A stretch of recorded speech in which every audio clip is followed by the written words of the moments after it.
Salut à tous et à toutes, et aujourd'hui on se retrouve pour une petite vidéo. Alors aujourd'hui je vais vous montrer comment redresser divers trucs sur la KPW, sur les scooters, sur les bécanes, enfin tout dépend de ce que vous avez. Mais en général c'est ce que je fais sur la KPW moi.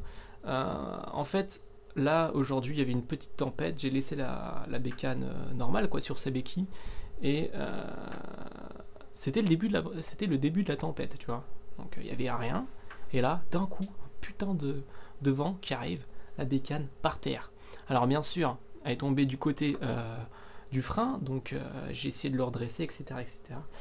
Et donc voilà, je vais vous montrer comment ça marche. Alors là, je vais dévisser le levier de frein, donc clé de 10, le mieux c'est une clé plate en bas et en haut tu mets ce que tu veux. Moi j'ai pris une clé plate en bas parce qu'en fait si tu mets une clé à pipe, tu vois ça passe pas, et là ça passe difficilement, tu pourras pas tourner, tu vois. Donc le truc c'est que tu dévisses, clac clac. Moi je l'ai déjà fait auparavant. Putain, j'ai déjà fait auparavant, tu tentes hein. Comme ça, merde. Voilà.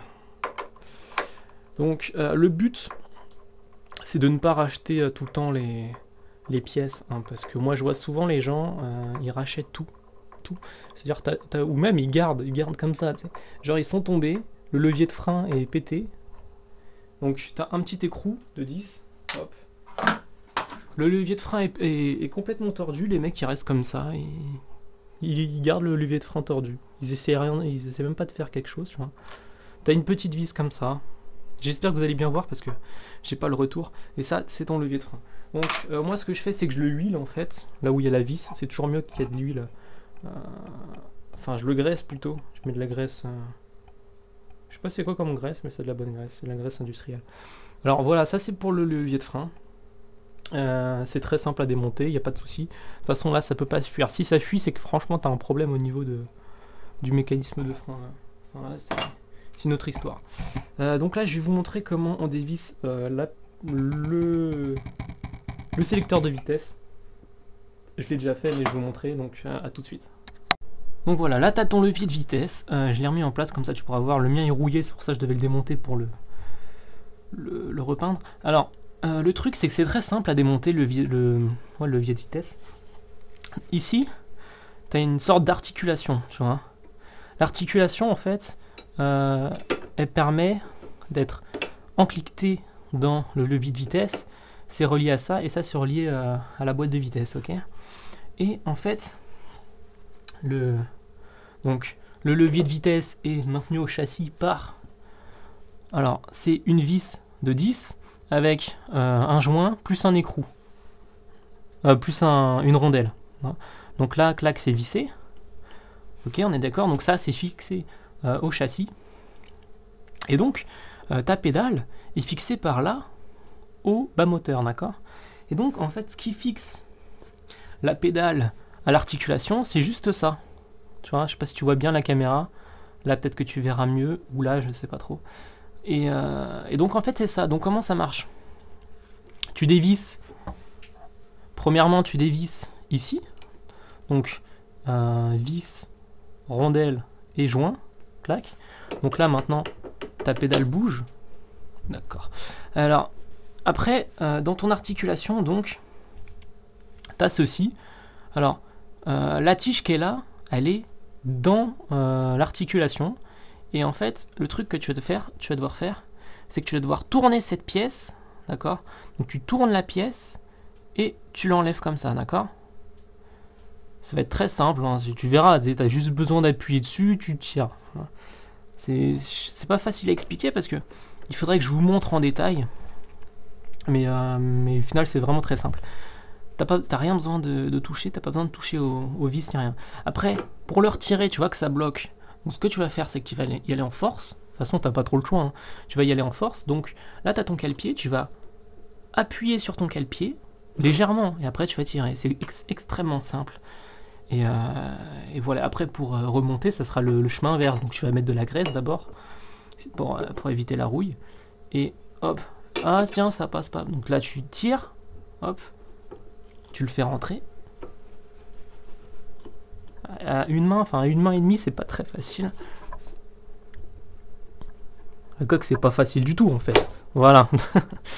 C'est extrêmement simple. Bon, maintenant on va passer à la partie comment retordre ces pièces. À tout de suite. Donc maintenant on va passer à la partie comment retordre un peu tout et n'importe quoi. Alors tu as plusieurs possibilités. Donc moi j'ai tordu le levier de vitesse à chaud en fait. Donc tu as plusieurs possibilités, tu peux le faire à chaud ou à froid. En fait moi quand c'est pas beaucoup tordu, je le fais à froid. Et quand c'est énormément tordu, je le fais à chaud. Hein. C'est plus simple à chaud qu'à froid. Ça évite que le métal casse en fait tout simplement. Alors, quand c'est à chaud, en fait, tu vas taper avec un marteau en métal, ou un maillet, ou ce que tu as en fait. Hein. Ce qui est pas mal, c'est ça.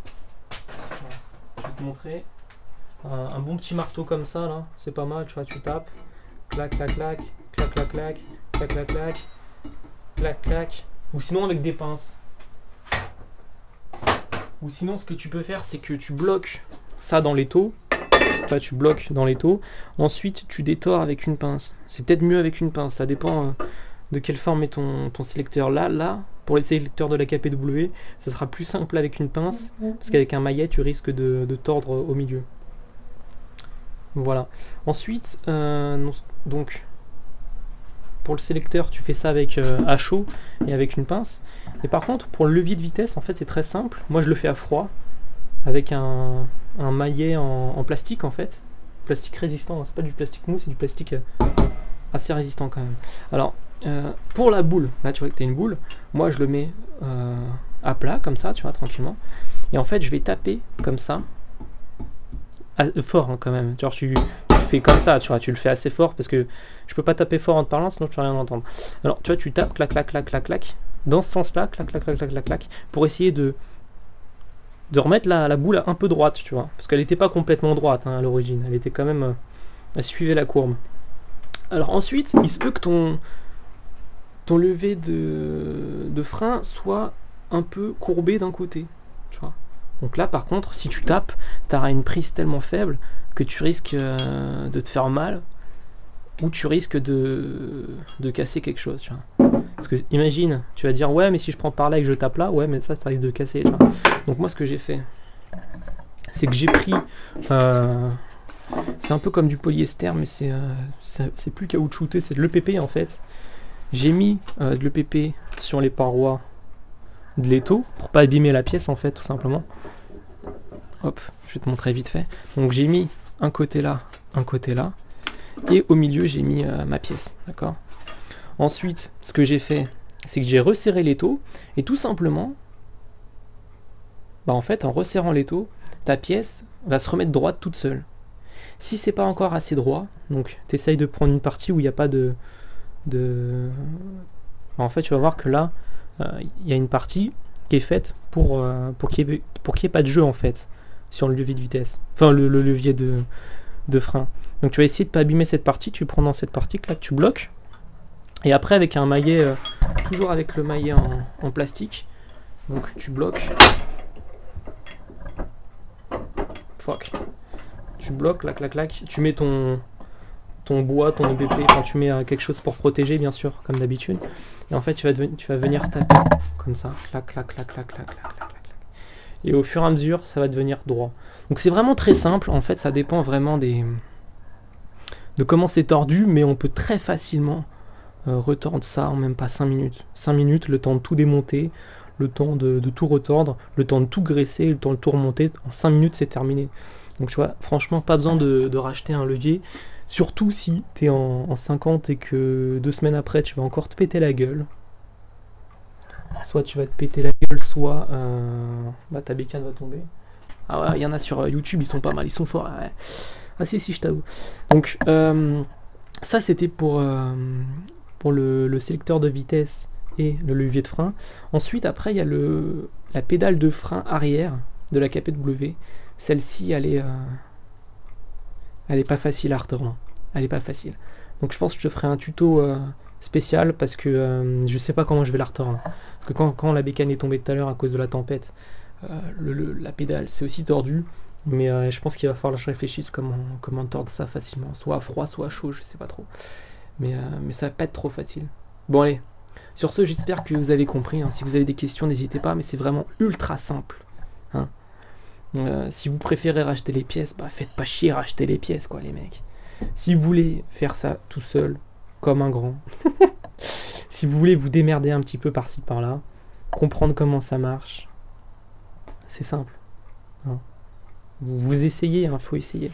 Après, vous pouvez passer un petit coup de peinture. Hein. Vous poncez tout, vous repassez de la peinture nickel, ça sera nickel. Pareil pour là, sinon ça va rouiller. Hein. Si tu le fais à chaud, dans tous les cas, tu es obligé de passer de la peinture, sinon ça rouille. Si tu le fais à froid, la peinture va pas s'écarquiller, ça va rester comme ça. Mais si tu le fais à chaud, dans tous les cas, tu repasses de la peinture. C'est tout.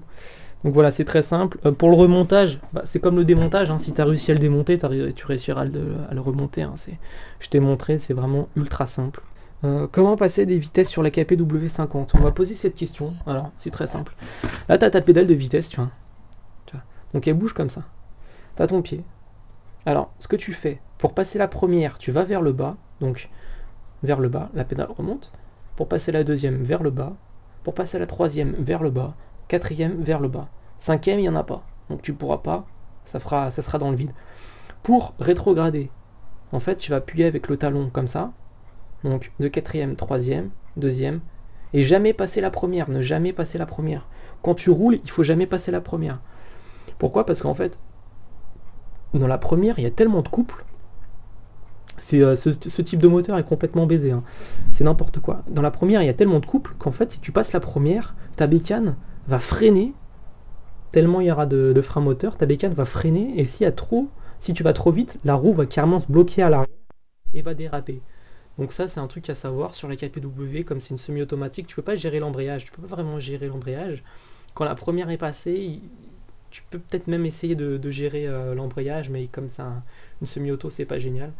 Mais donc voilà, il faut jamais passer la première quand tu roules, à part quand tu es... Allez, je vais te dire les vitesses. Alors, quand tu es en pignon de 14 avec un kit de 75, tu peux passer la première quand tu es à... Allez, maximum 10 km/h. Sinon, la roue dérape. Quand tu es d'origine, je dirais pareil. Dans les 10, voire même peut-être 15 km/h, mais 15, ça me paraît un peu grand. Mais jamais passer la première. Donc ce que tu fais quand tu es au feu rouge, c'est qu'en fait, tu t'arrêtes en deuxième, tu passes la première, et après tu redémarres. C'est tout. Mais jamais passer la première quand tu roules, sinon tu vas voir, c'est vraiment violent. C'est très violent. La première est violente. Donc sur ce, les mecs, n'hésitez pas à poser des questions, je répondrai comme ça. Portez-vous bien. À la prochaine. Allez, bye.